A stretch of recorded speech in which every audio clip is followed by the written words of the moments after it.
Hello guys, how's it going? Welcome back to the channel. Today we're going to be doing an oil change on the 2015 Ford Focus Estate. If you guys need to do one, this may help you guys out. Stay tuned. So the car is a 2015 Ford Focus Estate. It is the 1.5 TDCI engine. I have picked up some 030. The important thing to remember is you need to match the requirements set out for the engine, which is this code here. I've picked up the oil filter. So this is just your typical paper filter that goes into the canister, not the metal ones. It has an O-ring, but it hasn't given us a washer, so we may have to reuse the washer. I do have a box of washers, so hopefully if we need to replace it, I can. But reusing the old one should be okay. Wouldn't recommend it normally, but you might have noticed some .4. I will be bleeding the brakes today and also replacing the engine mount. So going to be quite a busy day. So the first thing is to get this out the garage. The wife has literally just pulled up a minute or two ago. The car has been driven for about an hour, so the engine oil is plenty warm. So we'll get this Mustang out and get the Ford Focus in. Hopefully the battery's okay. It's a good sign.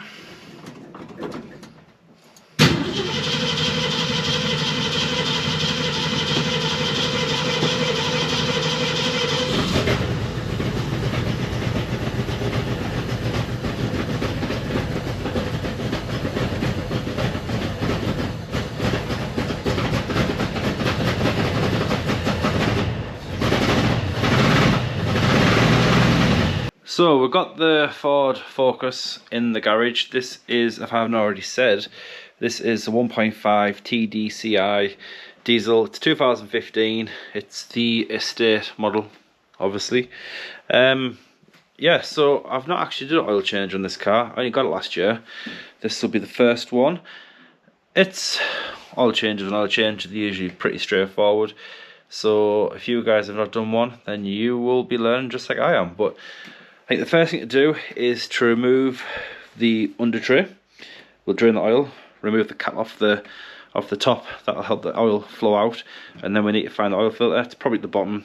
It's usually next to the sump somewhere. And yeah, get the filter out and get everything changed over. Fresh oil. So you're probably thinking, why is the car so high? It's not oil change. It's a bit unnecessary. I am going to be doing all the brakes and doing an engine mount, so, and also an inspection. I want to check everything over because this is the last things I need to do with this car. The MOT is due in about 6 months, so if today goes okay and all the work gets done and the inspection goes okay, I will not have to work on this car, hopefully, for 6 months, which would be quite nice because the Evoque needs a timing chain doing and the Ford Mustang needs loads of work doing. So if I can get this one done and sorted, I might free up some of my time. So first thing, we'll pop the bonnet. Just pull this lever down here.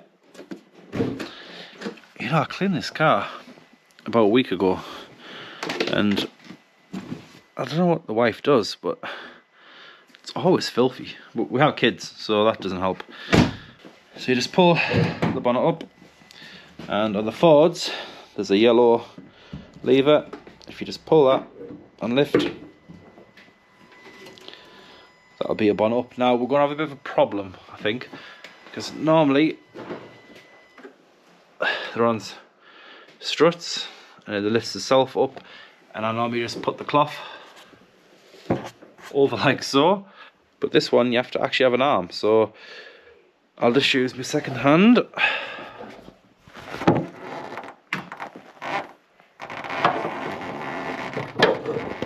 Oh wow, look at that. That is perfect. So that is in, and we just have a tiny bit of clearance. So talk about cutting it close. In case you're wondering, that is the engine mount, and look at all the muck, all the mess. That thing is leaked, it's exploded everywhere, so that will be getting changed. But not in this video. This video is all about the oil change. So, going to remove this cap first. It will allow air into the crankcase, and it will allow the oil to flow better. This engine's quite cool now. It's been ran for a good hour this morning, but it's been sat for about 15-20 minutes. So by the time I get the under tray off, the oil should be fine. You don't want to You don't want to do this cold, but you also don't want to do it hot, because you don't want to scald yourself. So I've worked on this car before, and I'm pretty sure the under tray is held on by a T30. That seems familiar.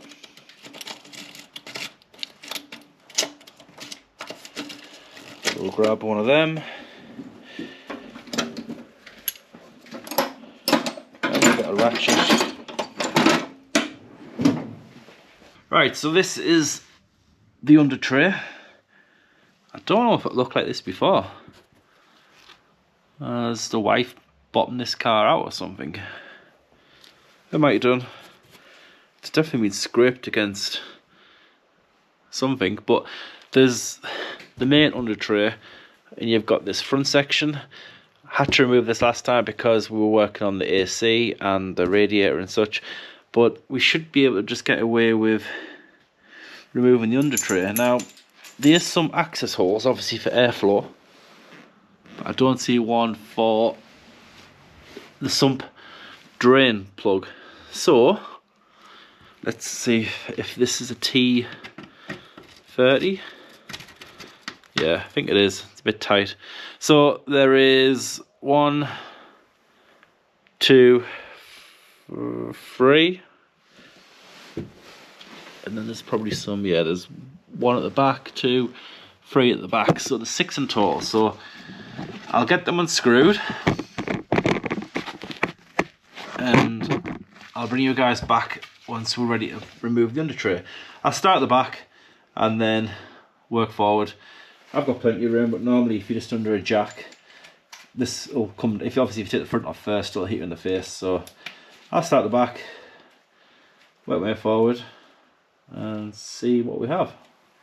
Right, so we're on the last one. Quite badly corroded, but let's get this off. Okay, let's help them by something.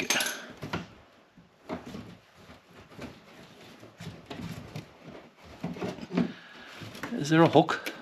Ah, right. We need a pry tool because there is a fixing there.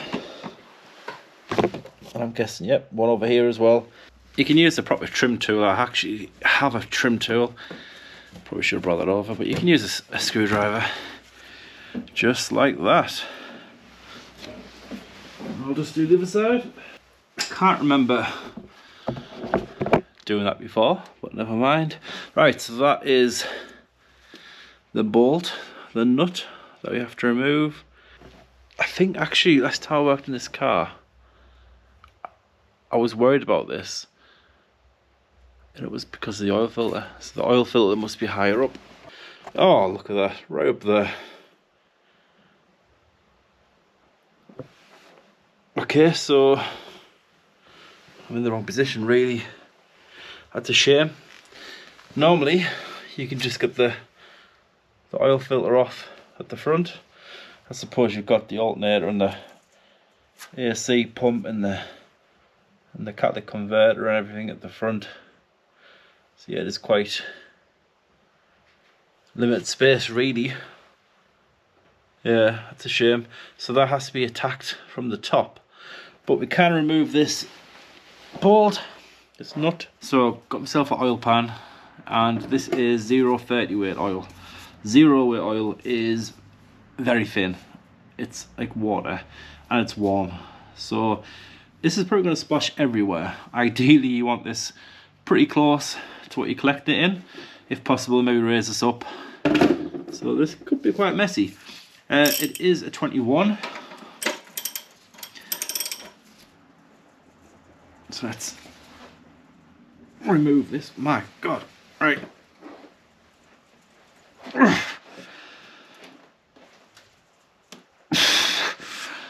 That's tight. Oh my God, who put that in there? Alright. That's free. It should not be that tight. Let's hope that hasn't done any damage. It looks like it's leaked a little bit maybe. Well, that could just be a clean spot because when you do that it all looks pretty pretty clean. So I'll just do this by hand. I'll try and catch it first. There will be, yeah, there's a O-ring. I've made sure it's fallen down, it is not stuck, so when I remove this plug, it'll be on the actual plug itself and not stuck on the bottom of the oil pan and end up falling in. I'm just going to angle it. I'm going to apply pressure wire and screwing it, so although it's probably actually unscrewed, I'm still pushing it back in the hole. And then I'll pull it away and catch the oil. I wonder if it is actually 0.30. It looks thicker than what I expected. So that's your O-ring. I was going to replace it. Looks in okay condition. You can see it's being used on that side. So what I sometimes do, it's not ideal, is I flip it. So now that smooth side was up against the bolt like this. So what I'll do now is I'll turn it so the smooth side is up against the sump and the rough side's up against the bolt itself. So I'll leave that drain, and once that's finished I'll put the plug back in and we'll go up top and see if we can figure out how to get access to that oil filter. I'm assuming the airbox is going to have to come out, and hopefully it's just that. If you have to start removing more than an airbox, then that's a pretty dumb design, but we'll see. So I'm just cleaning this up, getting all the oil off.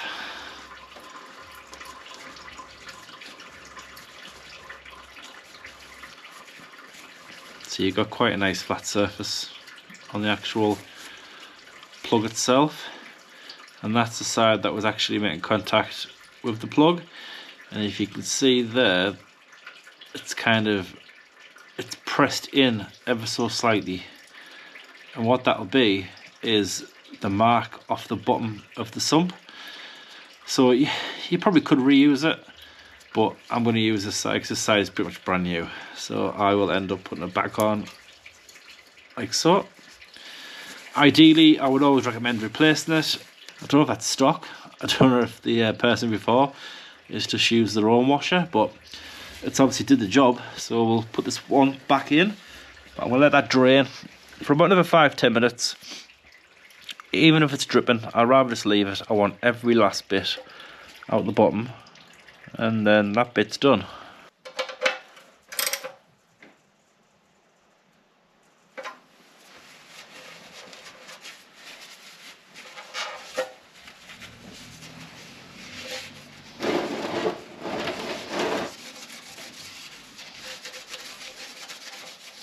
So we're back up top.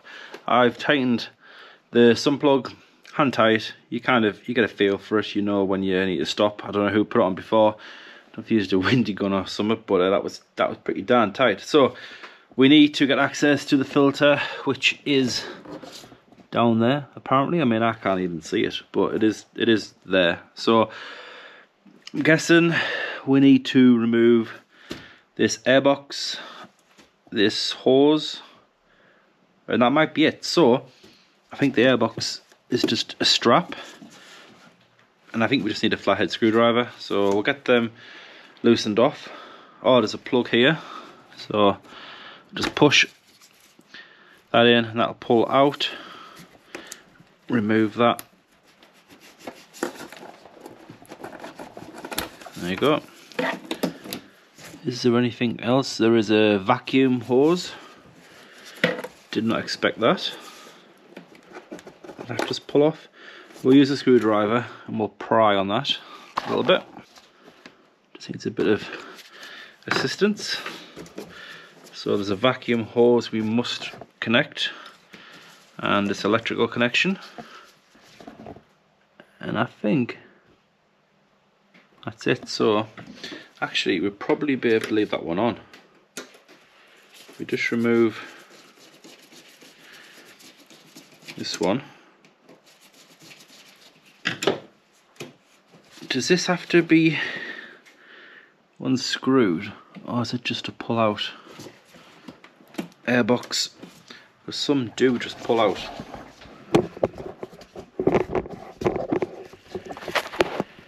Let's have a look.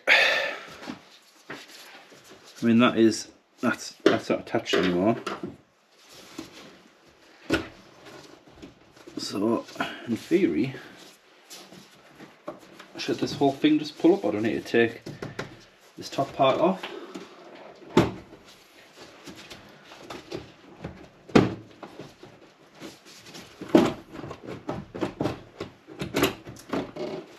Right, that's not too bad.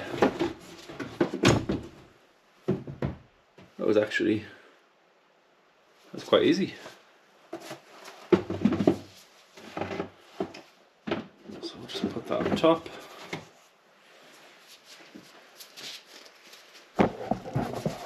Careful, something's just stuck in my hand. Plastic clip at the bottom. So I've not actually been in here before. It's not too bad actually. See if I can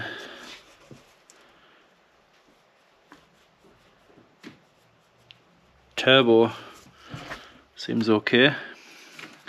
There's a bit of oil.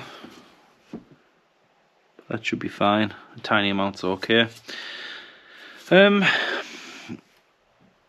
Yeah, so that's not too bad actually. That's well done, Ford. I honestly thought that was going to be, I thought it was going to be right pain, but it's literally just one strap, one hose connection, and the whole thing just comes off. So we need a socket, and I can see now it's got on there 25 Newton meters. So we'll torque that down as well. I've got an extension bar. I have put the oil pan below. There's some markings on the gearbox, so it looks like it runs down the gearbox and drips. So I've put the tray below. Let's see if I catch it or not. See, that feels okay. That feels like 20 or 30 Newton meters. So this is okay. Just I don't know who's put that plug in. Mind you, I've got service history of this car, but I haven't got an invoice or anything. I've just literally got a stamp in the book saying that I had an oil change done. This might not have been changed. I've seen that before. So it's not yet, but I would expect some oil to run out the bottom.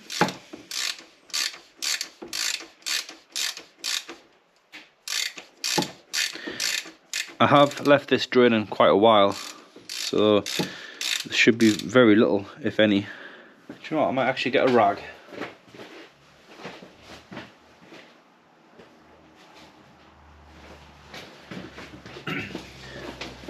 Might be able to catch it before it even runs down to the bottom, if there's only a bit, because a tiny bits just came out there. I'm not a fan of these. Well, I am.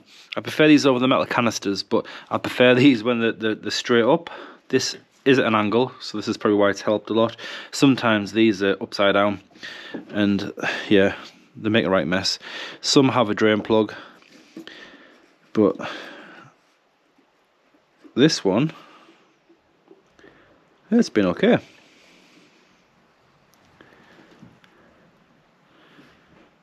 So as you can see, that's all the oil that came out, which is not much at all. So I'm just going to mop up the oil that's in there, because you want it nice and clean for the threads.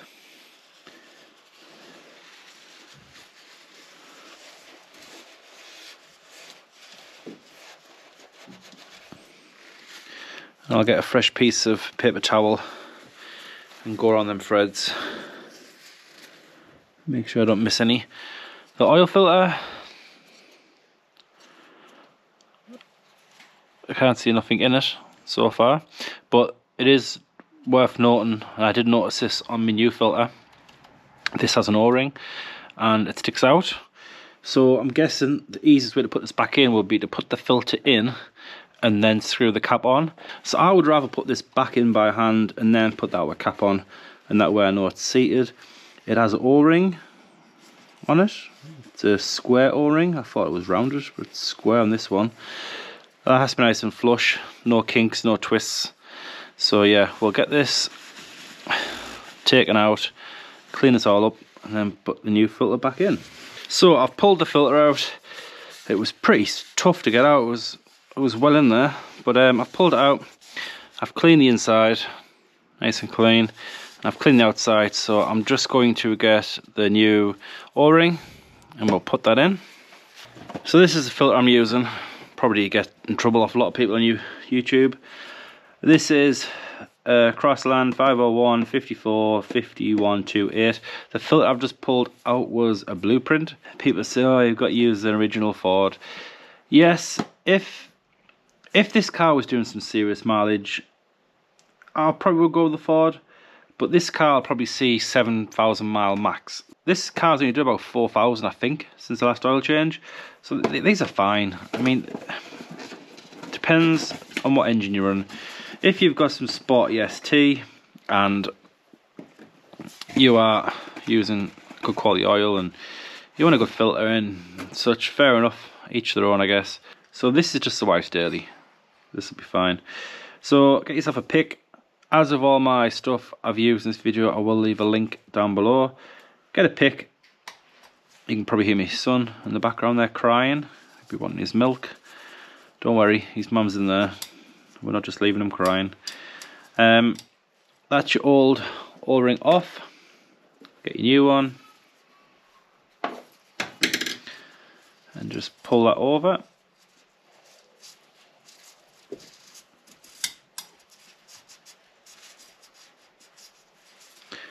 Like so, and then roll it round. And you just want to go around it once and make sure that it's all facing the same direction. You don't want it twisted, and just get a bit of the oil. Not much in there actually, it looks wetter than it is, but put some oil around it. And then we'll just oil up that O-ring. And then I'm guessing with this, there is a hole at the very bottom. I don't know if you can see it. I don't know, the more you try to stay clean, the more mess you seem to make. So, let's move this camera.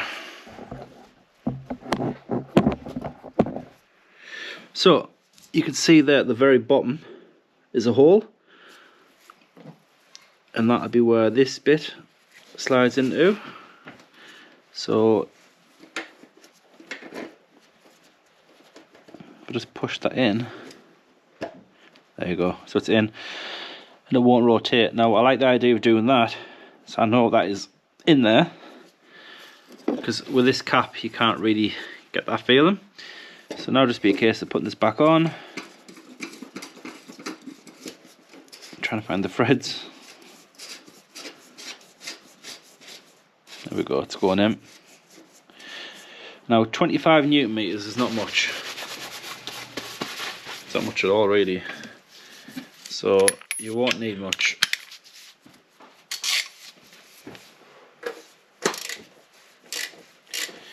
Just going to do it hand tight.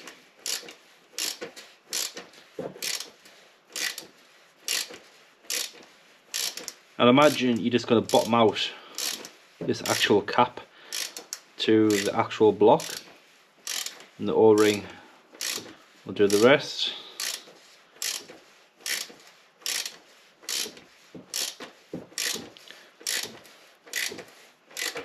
So that feels about close. My large torque bar doesn't even go down that low. So I've managed to get my brand new one. I've not used this yet. This is for the timing chain when I do it on the Evoque. I've always fancied a small torque wrench. So yeah, I've set this to 25 Newton meters.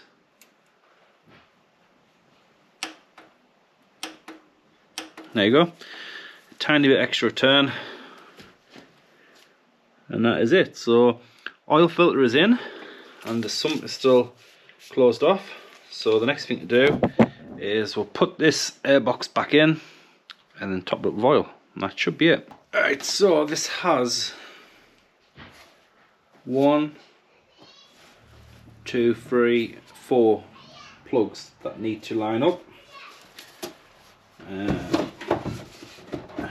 that be easy or not? Let's have a look. There is a harness holder back here, so watch you don't catch that.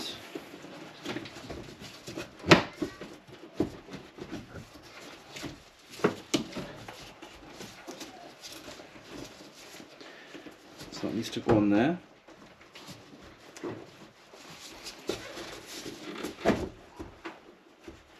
It's a bit awkward when you can't even see.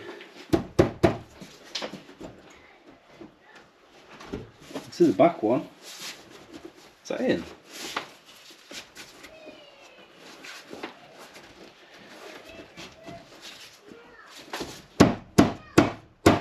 There we go. Needs a bit of persuasion. Yes, that's lined up there now, so we'll put that tab on.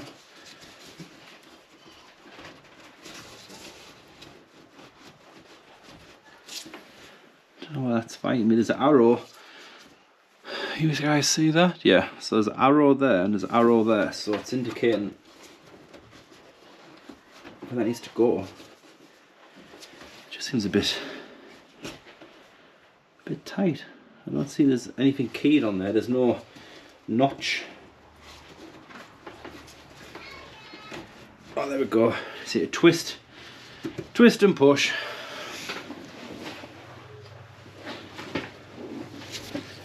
Tighten this down. I've already inspected the air filter last time I worked on this car, and this air filter was only changed about 9,000 miles ago. It had a full service, and then just before I got it, it had an oil change. And normally I would normally do an A and a B service. So I would normally do all the filters and oil, next time just oil, and then so on. But because this has done such little mileage, and I think it's about 40,000 miles for an air filter, and the air filter is absolutely spotless, so I'm not worried about the air filter. Next step is your hose, your vacuum hose. We'll need that because that'll probably throw you some errors. And then we have this electrical connection, which plug that in there. Plug that in there, and that is it. I've got this hook here. What's that supposed to go to, I wonder? Anyone know? It looks... It wasn't attached when I came in here, so there's a hose clip here and a hose clip there, but there's no hoses, so that's a bit strange. Maybe that's for the different model, maybe, not too sure, but I am not going to worry about it. That was actually clipped in, probably that clip. That is it. Wow, that was really easy. I've spent more time talking. Honestly, it's such an easy thing to do, really. You remove the plug, pull the airbox, remove the filter, change it. This would be a really good setup if you have an oil pump. So if you just want to suck the oil out the engine through the dipstick, you've probably seen people do it before. Putting a hose down here and sucking up 90% of the oil and leaving that sludge in the sump, I'm not a fan of that. But if you have that system, you could literally suck the oil up, remove the airbox, change the filter, even change the air filter if you want to, and fill back with oil. It's a 5-minute job. Well, yeah, next step is oil. So this car, I think, reading online, takes 3.85 litres of oil with a filter. So I'll put about just over 3.5, maybe 3.6 litres, and see where that gets us, and probably start the engine and then adjust if necessary. You can probably hear my son in the background. He's been at a nursery today as well. He's absolutely full of it. He's been outside finding bugs, and he should be knackered, but he's full of beans. You can probably hear him just going nuts. So, put yourself the funnel. You don't want to make a mess. Just remove the seal on the oil. This is 5 litres. As you can see, it goes up to 5. So I'm going to put a 3.6 in. So I want to leave about 1.4 litres. So probably about there. And that should be pretty close. I don't normally go to the max anyway when I do an oil change. Unless I know this car is going to do, you know, 20-30,000 miles a year. And I know it'll burn it. I'll definitely fill it up. This car, I check the oil obviously every few weeks. And I've not noticed this go down at all. So it burns very, very little oil. But I check it anyway. But if you just want to fill it and forget it, which I don't really recommend, but if you want to do that, yeah, you probably should fill it to the max. But for myself, I usually go just below it. I'd rather have a little bit less than more. You definitely don't want more oil in an engine. It's yeah, I've seen what that does. It's not good. Look at the colour of that. I love fresh engine oil. It's just so satisfying. I miss having petrols. I know I've got the Mustang, but I've not owned a petrol car for probably over 10 years. Every car I've had, and every car my wife's had, and every car I've repaired or got from scrap yards and stuff, they've all been diesels. And I don't know, there's something satisfying about changing spark plugs and doing an oil change, and the oil comes out just a bit darker than what you put it in. It's a bit, you know, you're putting this fresh oil in, you'll start the engine after about a mile, your oil will be black or look years old, you know. But it's a thing with diesels really. Let's have a look and see where we're at. So yeah, you want to be somewhere between that line and that line. That's like in the middle. So I tend to go just below the max.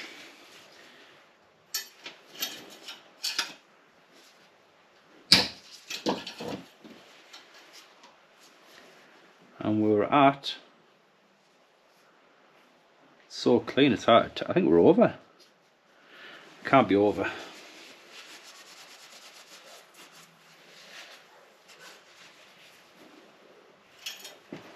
I've only put 3.5 litres in.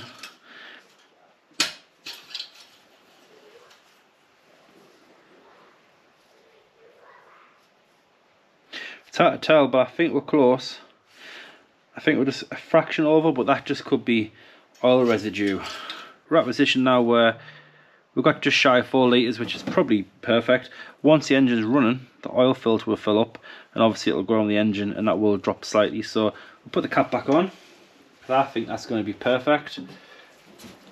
Let's have a look. That's probably 3.7 litres, and the manual said 3.85, so got to be close. Let's start the engine and let it run for a few minutes, turn it off, leave it 5-10 minutes, check it and see where we're at. Right, so the ignition is on, clutch in.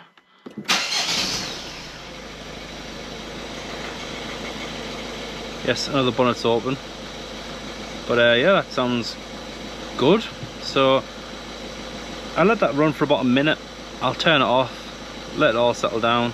We'll check the oil level and hopefully that should be it. So the engine is off. We have no leaks. The only 2 dribbles I made was here, which is nothing. Happy with that. That's off when I removed the oil filter housing. So the next step would be to put the under tray back on. It's 6 bolts and these 2 plastic clips, and that'll be the bottom side done. Come up top, check your oil level, top up if required, and shut the bonnet, and you're good to go. So I've been letting that sit for about 5-10 minutes. Let's see where we're at. Yeah, so as you can see, just catch that before it drips, we're about 1 notch from max. That's absolutely perfect. So yeah, this must take 3.85 litres of oil. You just need some basic tools, T30, you need a screwdriver to get them clips off the bottom. To remove the air filter housing, quite simply use the same screwdriver, remove this clip, the whole lot pulls out. To remove the sump plug, it is a 21mm, and then to remove the filter housing, it is a 27mm. A pick tool is handy. Also a torque wrench if you want to torque it down. Okay, so one thing I do need to do is reset the notification about an oil service required. Now, I haven't actually got that message just yet, but apparently all you do is press the brake and accelerate together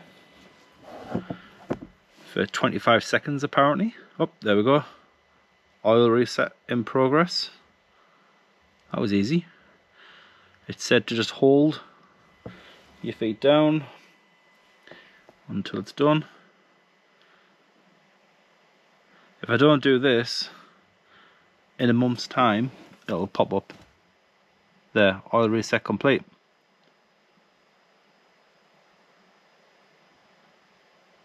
And I'm guessing I can remove my feet now and turn it off. Yeah, so if I didn't do that, what would happen is it is due an oil change probably the next month or so, because it was due an oil change in end of March according to the service history. So I'm assuming sometime at the end of March that will pop up saying oil service required, but I've did it, so at least I've reset it now, so that should not come up. So that's one less thing to worry about. So you're left with oil. For me, I actually have a recycling centre less than half a mile away from where I live. I do have a 15 litre, I think it is, or something. It's quite a large container. It's already got about 4 or 5 litres of oil in. I will literally just pour this into that container, and then I'll probably be able to do maybe one more oil service, and then once that is full, I'll take that to the recycling centre and you just pour it into a vat, like a big container, and that's it. Don't pour this down your drains. It's not good. It will do damage, and you best not put it in the bin. If you can, recycle it. It's the best thing to do. So that's it, guys. Oil change done on the Ford Focus. So hopefully that's it now for another 12 months. Don't have to touch that. At least that's one less thing. Next I'm going to tackle the engine mount, but that's going to be a different video. So for the time being, guys, hopefully this has helped you guys out. If not, it's a bit of information. And like always, please like, subscribe, comment down below, and I'll see you in the next one.